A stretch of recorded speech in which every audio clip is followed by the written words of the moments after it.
My avatar is up. My avatar is up. It's Nykel DeShawn, Nike Digital. You can find me at on Twitter at Nike Digital, or you can find me on Facebook at facebook.com/Nykel DeShawn. Yeah, I'm gonna read this part two of this book called Secrets of the Millionaire Mind. I believe that's the name. Yep, that is. And we're gonna go ahead and start it on up. We're gonna start on page 49, part two. For the video versions, it's number 4. All right, let's go. The wealth files failed. Files. Oh my God, already the wealth files. 17 ways rich people think and act differently from poor and middle class people. I'm hoping y'all can hear me. All right, let me see if yeah, y'all should be able to hear me fine. All right. In part one of this book, we discussed the process of manifestation. Recall that thoughts lead to feelings, feelings lead to actions, actions lead to results. Everything begins with your thoughts, which are produced by your mind. Isn't it amazing that our mind is pretty much the basis for our life, and yet most of us have no clue as to how powerful this apparatus functions? So let's start by taking a simple look at how your mind works. Metaphorically, your mind is nothing more than a big file cabinet similar to what you find in your home and similar to what you find in your office or home. All information that comes in is labeled and filed and folded so that it's easily retrieved to help you survive. Did you hear that? I didn't say thrive, I said survive. In every situation, you go to the files of your mind to determine how to respond. Say, for example, you're considering a financial opportunity. You automatically go to your file labeled money and from there decide what to do. The only thoughts you can have about money will be stored. The only thoughts you can have about money will be what are stored in your money file. That's all you can think about because that is in your mind under that category. That's all you can think about because that is all that's all that is in your mind under that category. You decide based upon what you believe is logical, sensible, and appropriate for you at that time. You make what you think is the right choice. The problem, however, is that your right choice may not be the successful choice. In fact, what makes perfect sense to you may consistently produce perfectly poor results. For instance, let's say my wife is in the mall. That she shouldn't be hard to for me to imagine. That shouldn't be too hard for me to imagine. She's seen she sees this green purse. It's on sale for 25% off. She immediately goes to her mind files with the question, should I get this purse? In that nanosecond, her mind files come back with the answer. You've been looking for a green purse, so go with those green shoes you bought last week. Plus, it's just the right size. Buy it. As she rushes to the checkout counter, her mind is not only thrilled that she's going to have a beautiful purse, but glowing with pride that she's got it for 25% off. To her mind, this purse makes perfect sense. She wants it, she believes she needs it, and it is such a deal. However, no point in her mind come up with the thought, true, this is a really nice purse, and true, this is a great deal, but right now, I'm $3,000 in debt, so I better hold off. She didn't come up with that information because no file in her head contains that. The file of when you're in debt, don't buy anymore was never installed in her and doesn't exist, which means that particular choice is not an option. Did you catch my drift? If you've got files in your cabinet that are non-supportive to financial success, those will be the only choices you can make. They'll be natural, automatic, and make perfect sense to you. But in the end, they'll still produce financial failure or mediocrity at best. Conversely, if you got mind files that support your financial success, you will naturally and automatically make decisions that produce success. You won't have to think about it. Your normal way of thinking will result in success, kind of like Donald Trump. His normal way of thinking produces wealth. When it comes to money, wouldn't it be incredible if you could inherently think how rich people think? I'm sure you hope you um I sure hope you you said absolutely or something to that effect. Well, you can.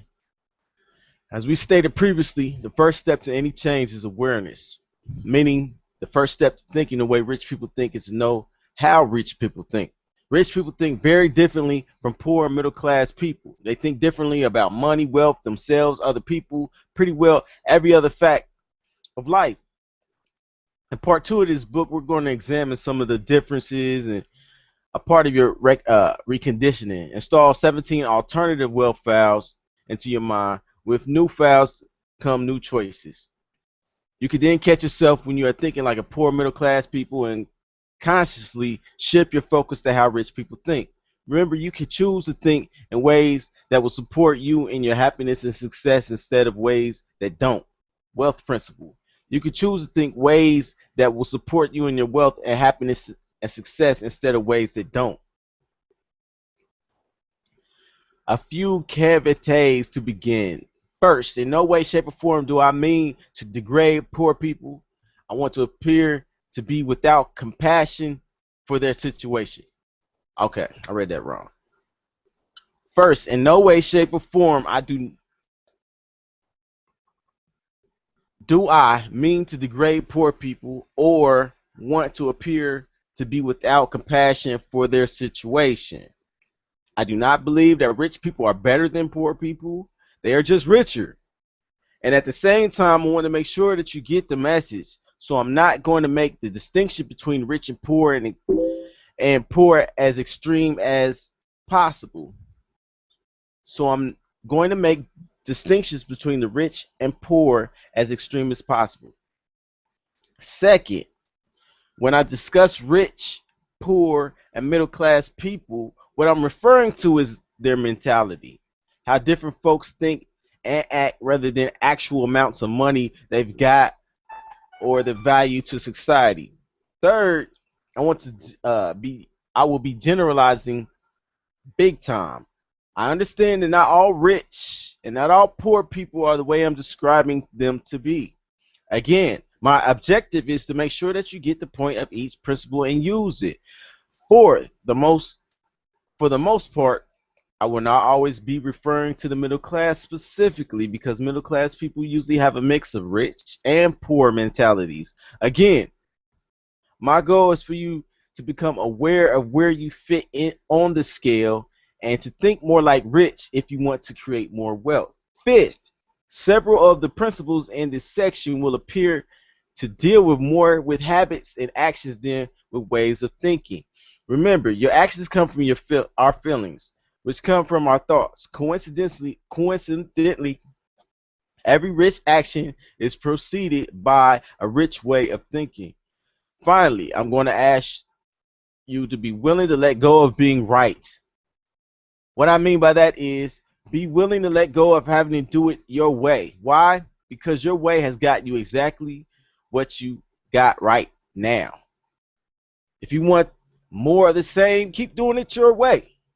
If you're not rich yet, if you're not yet rich, however, maybe it's time you consider a different way, especially when it comes from someone who is really, really rich and has put thousands of others on the road to wealth too. I mean, it's up to you. The concepts you're about to learn are simple but profound. They will make real changes for real people in the real world. How do I know?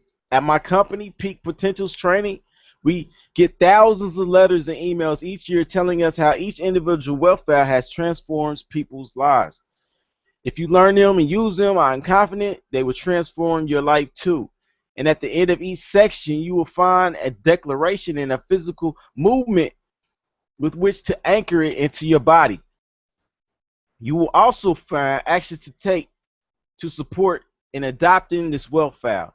It's imperative you put each file into action in your life as quickly as possible so that the knowledge can move into a physical cellular level and create lasting and permanent change. Most people understand we are creatures of habit. But what they don't realize is there are actually two kinds of habits: doing habits and non-doing habits. Everything you are not doing right now, you are in the habit of not doing. The only way to change these not doing habits is into doing habits is to do them. Reading will assist you, but it's a whole different world when you go from reading to doing. If you are truly serious about success, prove it and do the actions suggested. What found one? Rich people believe I create my life. Poor people believe life happens to me. All right. I think everybody need to hear that. I'm about to put it on my page. I can't talk right now. Let me see. Get Money Network. Get Money Network.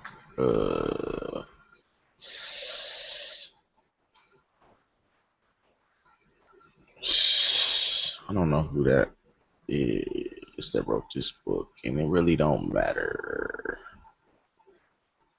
Let's see. Put it right here.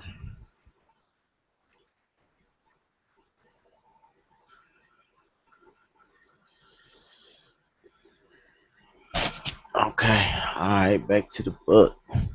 If you want to create wealth, it's imperative that you believe that you are at the steering wheel of your life, especially your financial life. If you don't believe this, then you will inherently believe that you have little or no control over your life, and therefore you will have little or no control over your financial success. That is not a rich attitude. Did you ever notice that it's usually poor people who spend a fortune playing the lottery? They actually believe that their wealth is going to come from someone picking their name out of a hat. They spend Saturday night glued to the TV, excitedly watching the draw to see if the wealth is going to land on them this week. Sure, everyone wants to win the lottery, and even rich people play for fun once in a while. But first, they don't spend half their paycheck on tickets, and second, winning the lotto is not their primary strategy for creating wealth. You have to believe that you are the one who creates your success, that you are the one who creates your mediocrity, and that you are the one creating your struggle around money and success. Coincidentally or uncoincidentally, it's still you. Instead of taking responsibility for what's going on in their lives, poor people choose to play the role of the victim. A victim's predominant thought is often poor me. So presto, by virtue of the law of intention, that's literally what victims get. They get to be poor. Notice that I said they play the role of a victim. I didn't say they are victims. I don't believe anyone is a victim. I believe people play the victim because they think it gets them something. We'll discuss this in more detail shortly. That said, how can you tell when people are playing the victim? They leave three obvious clues. Now, before we talk about these clues, I want you to realize that I fully understand that none of these ways of being has anything to do with anyone reading this book. But maybe, just maybe, you might know someone who can relate. And maybe, just maybe, you might know that person intimately. Either way, I suggest you pay close attention to this section. Victim clue number one: blame. When it comes to why they're not rich, most victims are professionals at the blame game. The object of this game is to see how many people, circumstances you can point the finger at without ever looking at yourself. It's fun for victims, at least. Unfortunately, it's not just such a blast for anyone else who is unlucky enough to be around them. That's because those in close proximity to victims become easy targets. Victims blame the economy, they blame the government, they blame the stock market, they blame their broker, they blame their type of business, they blame their employer, they blame their employees, they blame their manager, they blame the head of office, they blame their upline, their downline, they blame their customer service, they blame the shipping department, they blame their partner, they blame their spouse, they blame God, and of course they always blame their parents. It's always someone else or something else that is to blame. The problem is anything or anyone but them. Victim clue number two: justifying. If victims are blaming, you often find them justifying or rationalizing the situation by saying something like, money's not really important. Let me ask you this question. If you said that your husband or your wife or your boyfriend or your girlfriend or your partner or your friend weren't all that important, would you say any of them would be around for long? I don't think so, and neither would money. At my live seminars, some participants always come to me and say, Har, money's not really that important. I look at them directly in their eyes and say, you're broke, right? They usually look down at their feet, meekly reply with something like, well, right now I'm having a few financial challenges, but I interrupt. No, it's not just right now, it's always. You always been broke or close to it, yes or yes. At this point, they usually nod their head in agreement and woefully return to their seats, ready to listen and learn as they finally realize what disastrous effect this one belief has on their lives. Of course, they're broke. Would you have a motorcycle if it wasn't important to you? Of course not. Would you have a pet parrot if it wasn't important to you? Of course not. In the same way, if you don't think money is important, you would simply won't have any. You can't actually dazzle your friends with this insight. Imagine you're in a conversation with your friend who tells you money's not important, but put your hand on your forehead and look up as though you're getting a message from the heavens, then exclaim, "You're broke." To which your shocked friend will undoubtedly respond, "How did you know?" Then you stretch out your palm and you reply, "What else do you want to know?" That'll be $50, please. Okay. Let me put it bluntly. Anyone who says money isn't important doesn't have any. Rich people understand the importance of money and the place it has in their society. On the other hand, poor people validate their financial ineptitude by using irrelevant comparisons. They argue, well, money isn't as important as love. Now, is that comparison dumb? Is that comparison dumb or what? What's more important, your arm or your leg? Maybe they're both important. Listen up, my friends. Money is extremely important in areas in which it works, and extremely unimportant in areas in which it does not. And although love may make the world go round, it sure doesn't pay for that building of hospitals, churches, or homes. It also doesn't feed anybody.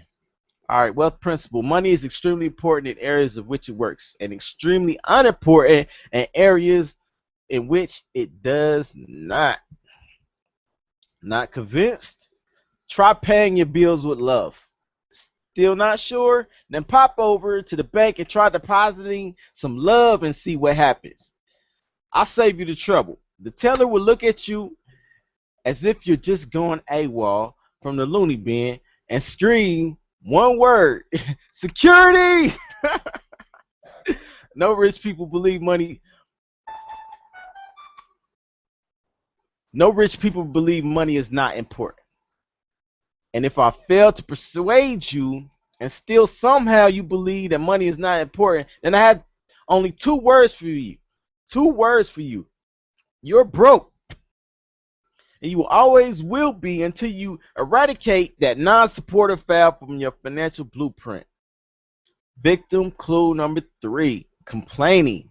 Complaining is absolutely the worst possible thing you could do for your health or your wealth. The worst. Why? I'm a big believer in the universal law that states what you focus on expands. When you're complaining, what you're focusing on, what's right with your life or what's wrong with it, you're obviously focusing on what's wrong with it. And since you're focusing, what you focus on expands, you'll keep getting more of what's wrong. My teachers in the personal development field talk about the law of attraction. It states that like attracts like, meaning that when you are complaining, you're actually attracting crap into your life.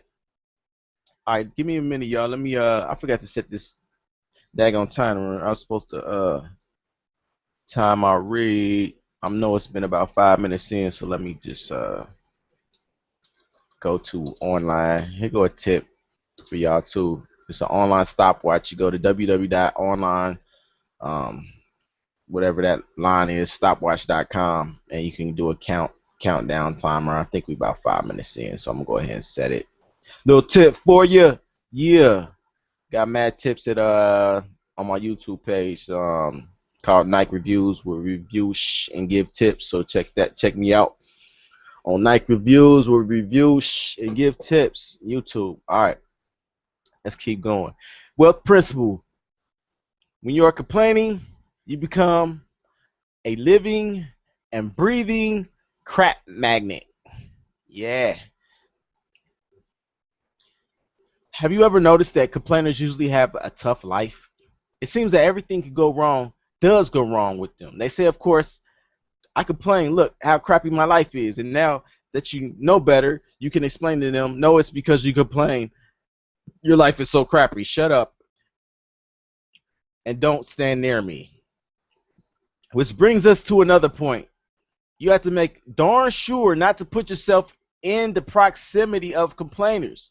If you absolutely have to be nearby, make sure you bring a steel umbrella or the crap meant for them will go get on you. I stay as far away from complainers as possible because negative energy is infectious. Plenty of people, however, love to hang around and listen to complainers. Why? It's simple. They're waiting for their turn. You think it's bad? Wait till you hear what happened to me. Here's some homework that I promise will change your life. For the next 7 days, I challenge you not to complain at all. Not just out loud, but in your head as well. But you have to do it for a full 7 days. Why? Because for the first few days, you may still have some residual crap coming to you from before. Unfortunately, hold on, y'all. Excuse me, I gotta. My throat getting scratchy. All right, let me see. But you have to do it for a full 7 days. Why? Because for the first few days, you may still have some residual crap coming in from before. Unfortunately, crap doesn't travel at the speed of light. You know, it travels at the speed of crap. So it might take a while to clear out. I've given this challenge to thousands of people, and I'm blown away at how many of them have told me that this one teensy-weensy exercise has transformed their lives. I guarantee you'll be astonished on how amazing your life will be when you stop focusing on and thereby stop attracting crap into your life. If you've been a complainer, forget about attracting success for now. For most people, just getting to the neutral would be a great start. All right, look. So everybody, I want y'all to do this homework. All right, I'm gonna put it in my notes to do this homework, and I would like to say that for the most part, I believe that I definitely don't say the negative things, but maybe I might say it internally in my head. Oh my goodness, I need to turn this down.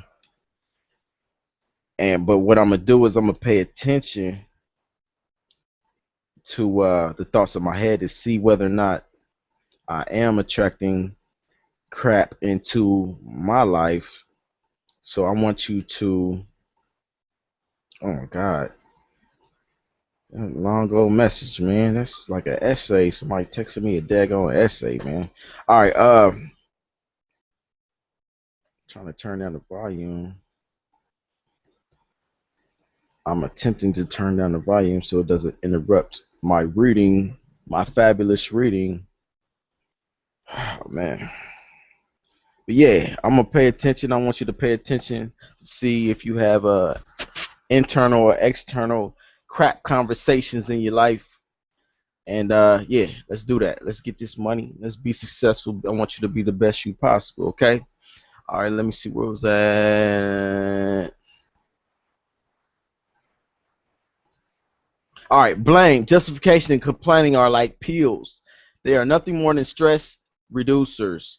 They alleviate the stress of failure. Think about it. If a person weren't failing in some way, shape, or form, would he or she need to blame, justify, or complain? The obvious answer is no. From now on, as you hear yourself disastrously blaming, justify, or complaining, cease and desist immediately.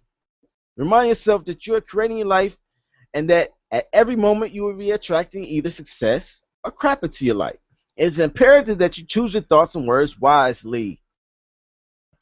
Now you're ready to hear from one of the greatest secrets in the world. Are you ready? Read this carefully. There is no such thing as a really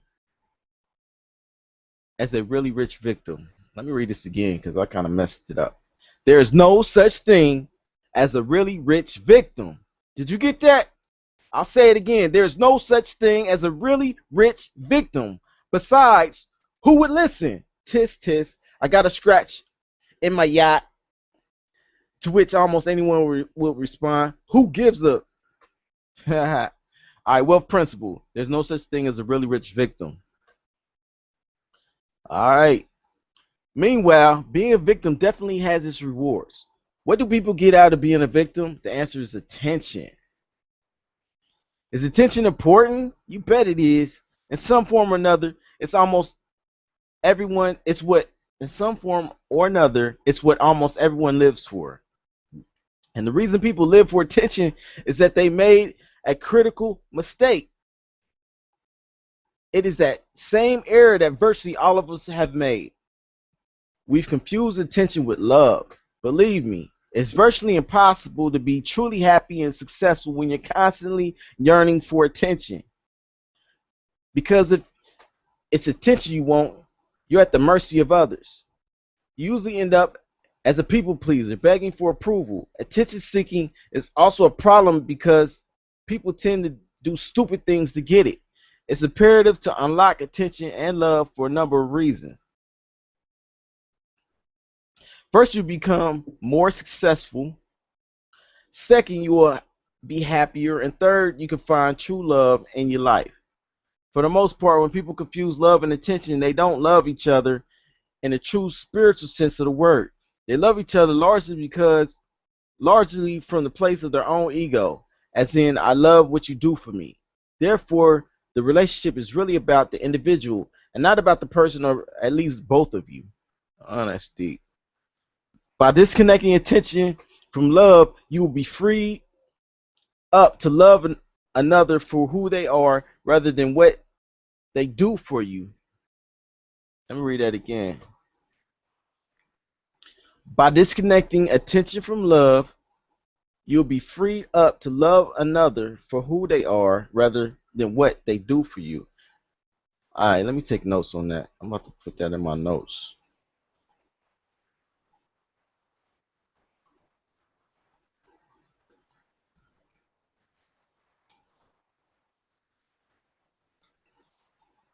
What page is that? Page 60.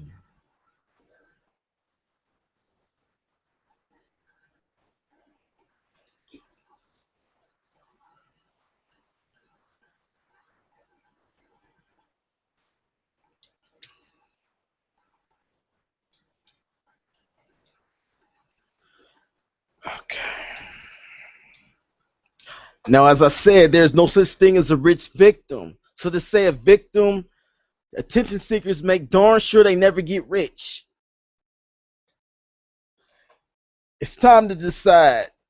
You could be a victim or you could be rich, but you can't be both. Listen up. Every time you blame, justify, complain, you are slitting your financial throat.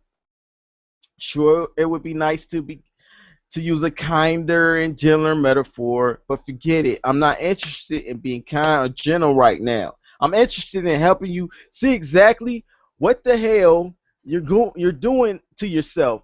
Later, once you get rich, you can be kinder or gentler. How's that?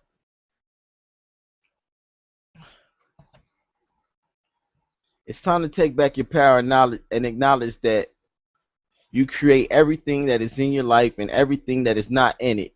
Realize that you create your wealth, your non-wealth, and every level in between. declaration. Place your hand on your heart and say, I create the exact level of my financial success.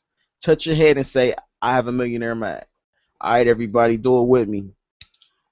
I create the exact level of my financial success. All right, touch your head and say, I have a millionaire mind. All right, let's go. Millionaire mind actions. Every time you catch yourself, hold on, let me put this in my notes. I'm gonna do this shit on the daily. I don't want to just do it now, and it need to be a habit. All right, millionaire mind actions. Every time you catch yourself blaming, justifying, or complaining, slide your index finger across your neck as a trigger to remind yourself that you're slitting your financial throat. Once again, even though this gesture may seem a little crude to do to yourself, it's no more crude than what you're doing to yourself by blaming, justifying, or complaining. It will eventually work to alleviate those destructive habits. Do a debrief. At the end of each day, write down one thing that went well and one thing that didn't. Then write the answers to the following questions. How did I create each of these situations? If others were involved, ask yourself, what was my part in creating each of these situations? This exercise will keep you accountable for your life and make you aware of strategies that are working for you and strategies that are not. All right, that's homework, y'all. Do a debrief at the end of each day. Write down one thing that went well, one thing that did not. All right. Let's see.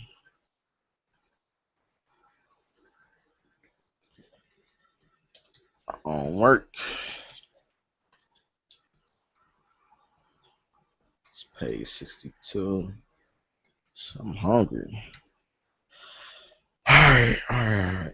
Special bonus, go to www.millionairemindbook.com and click on the free book bonuses to receive your free book, Millionaire Mind Action Reminders.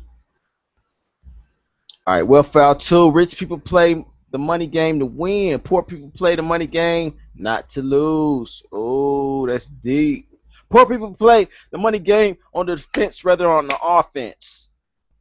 Let me ask you, if you were to play any sport or any game strictly on the defense, what are the chances of winning the game? Most people would agree, slim to none. Yet that's exactly how most people play their money game.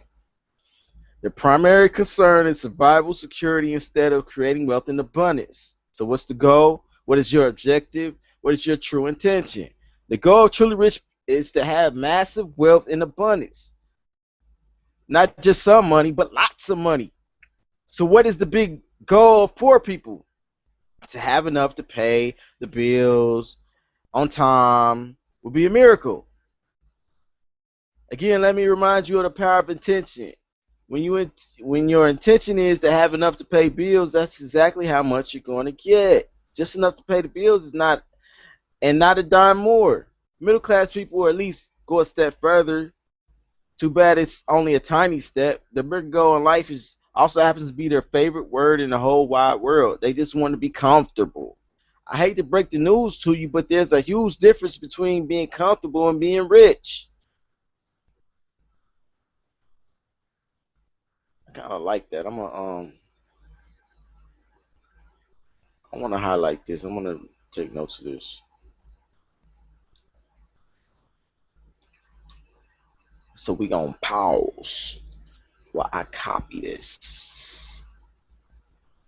Page 63.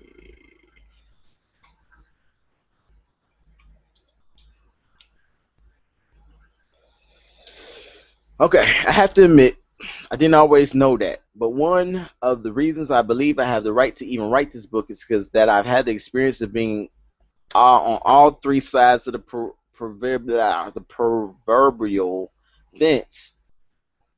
I've been extremely broke, as in having to borrow $1 for gas for my car. And let me qualify, but let me qualify that. First, it wasn't my car. Second, the dollar came in the form of 4 quarters. Wow. Did you know that how embarrassing it is for an adult to pay for gas with 4 quarters? The kid at the pump looked at me as if I was some kind of vending machine robber and then just shook his head and laughed. For real. Oh shit. All right. I don't know if you can relate, but it was definitely one of my financial low points, and unfortunately, just one of them.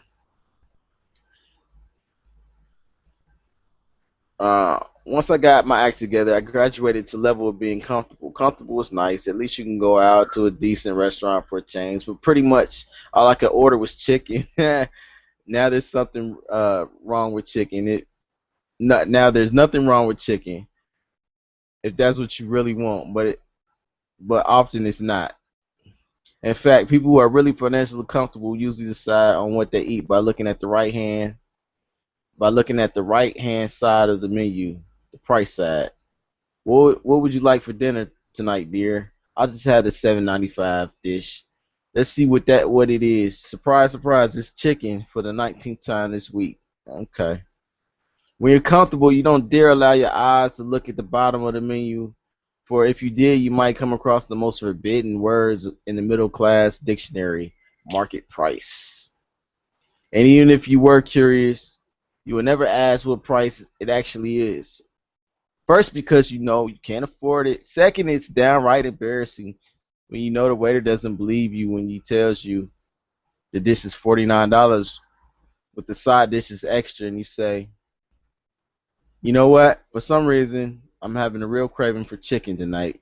I have to say that for me personally, one of the best things about being rich is not having to look at the prices on the menu anymore. I eat exactly what I want to eat regardless of the price. I can assure you I didn't do that when I was broke or comfortable.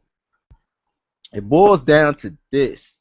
If your goal is to be comfortable, chances are you'll never get rich. But if your goal is to be rich, chances are you'll end up mighty comfortable.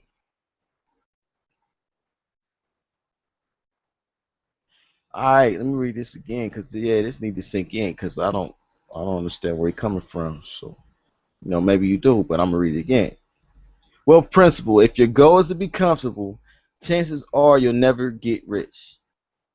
But if your goal is to be rich, chances are you'll end up mighty comfortable. Okay, I get it now. All right, shit, I want to be rich though. I don't, you know, I'm cool and comfortable. One of the principles we teach our program is if you shoot for the stars, you at least hit the moon. Poor people don't even shoot for the ceiling in their house, and then they wonder why they're not successful. Well, they just found out.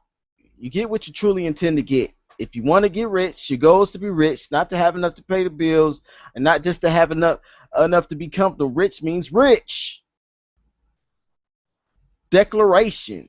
Place your hand on your heart and say, my goal is to become a millionaire and more. Touch your head and say, I have a millionaire mind. All right, everybody, listen up.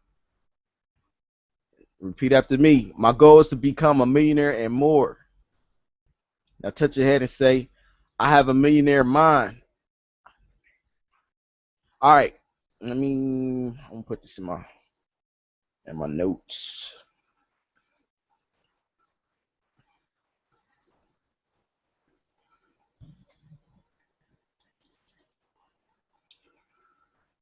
All right, millionaire mind actions. Write down 2 financial objectives that demonstrate your intention to create abundance, not mediocrity or poverty. Write play to win goals for your annual income and net worth. All right, write that down, people. Make these goals achievable with realistic time frame, yet at the same time, remember to shoot for the stars. Go to an upscale restaurant, order a meal at market price without asking how much it costs. If funds are tight, sharing is acceptable. P.S. No chicken. All right, I'm gonna do that. I need y'all to do that too. Pause this if you need to take a minute to write these things down to do for your homework. Okay.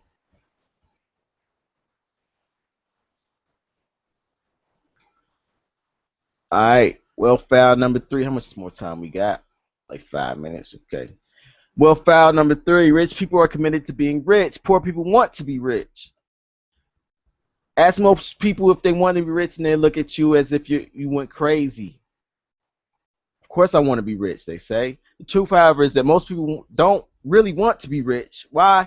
Because they have a lot of negative wealth files in their subconscious mind that tell them there's something wrong with them being rich. As a millionaire mind intensive at our millionaire mind intensive seminar, one of the questions we ask people, what are some of the possible negatives about being rich or trying to get rich?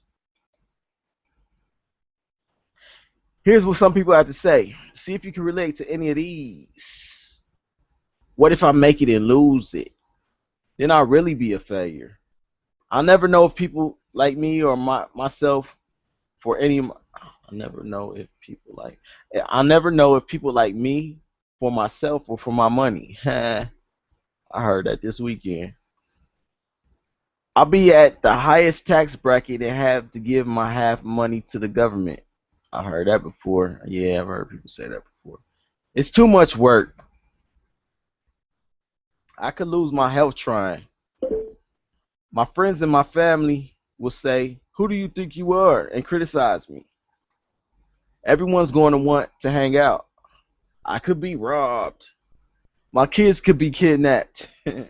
It's too much responsibility. I have to manage all that money. I have to really understand investments. I have to worry about tax strategies and asset protection. I have to hire expensive accountants and lawyers. Yuck, what a hassle. And on it goes. As I mentioned earlier, each of us has wealth found inside the cabinet called our minds. This file contains our personal beliefs that include why being rich would be wonderful. However, for many people, this file also includes information as to why being rich might not be so wonderful. This means they have a mixed internal message about wealth. One part of them gleefully says having more money will make life a lot more fun. But the other part screams, yeah, but I'm going to have to work at it like a dog. What fun is that? One part says, I'll be able to travel the world. Then another part chirps in, yeah, but yeah, everyone in the world will want to hang out. These mixed messages seem uh, innocent enough, but in reality, they are one of the major reasons most people never become rich. You can look at it like this. Universe, which is another way of saying higher power, is aching to big mail order department. It's acting to a big mail order department. It's constantly delivering people, events, and things to you. The order, you order what you get by sending energetic messages out to the universe based upon your predominant beliefs. Again, based upon the law of attraction, the universe will do its best to say and support you. But if you have mixed messages in your file, the universe can't understand what you want. I'm gonna highlight this. Let me see this page 67. Copy.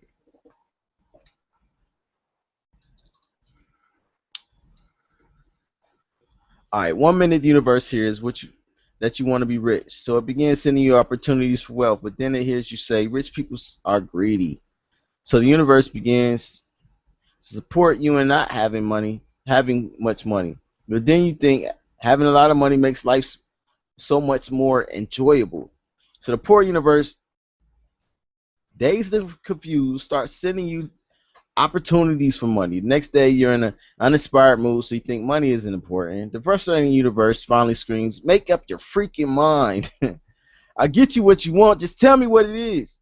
Number one reason most people don't get what they want is that they don't know what they want. Rich people are totally clear on what they want. Well, they are unwavering in their desire. They are fully committed to creating wealth as long as it is legal, moral, and ethical. They will do whatever it takes to have wealth. Rich people do not send mixed messages to the universe. Poor people do. By the way, when you read this last paragraph, if your little voice inside your head says something to the effect of rich people don't care if it's legal, moral, or ethical, you're definitely doing the right thing in reading this book. You'll soon find out what a detrimental way of thinking that is. All right. Wealth principle. The number one reason most people don't get what they want is that they don't know what they want. I'm definitely going to Copy that.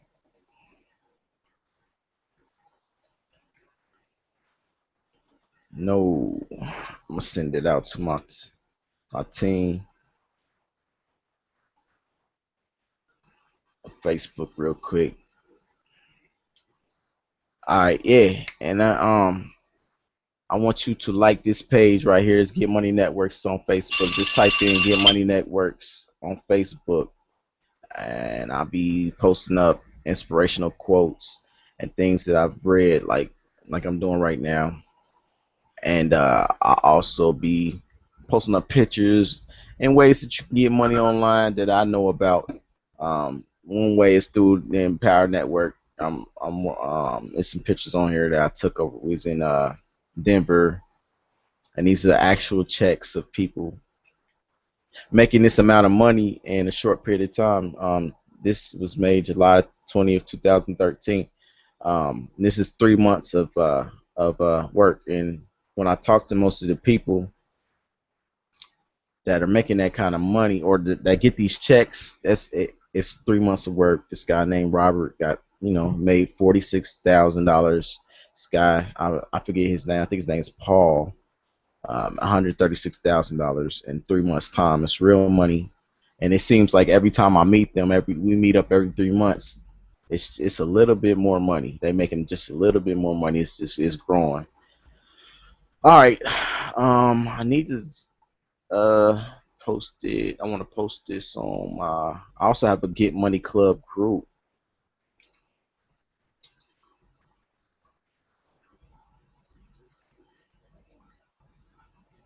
that I want you to join. You have to ask me to get in the group.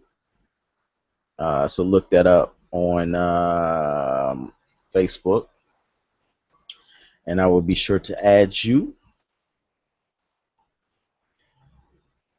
And yeah, let me see if I can wrap this up here. You know what? I'm gonna wrap it up right here. It's gonna be it for today. I need to go ahead and get my workout on and do a couple blogs, make a video. So I don't know. Look me up, Nykel DeShawn. I got a lot of wealth, informations, and I'm pulling from rich people, and just check me out. Twitter at Night Digital. I'm gonna wrap it up right here. Let me see. Page 68. I hope you enjoyed my read,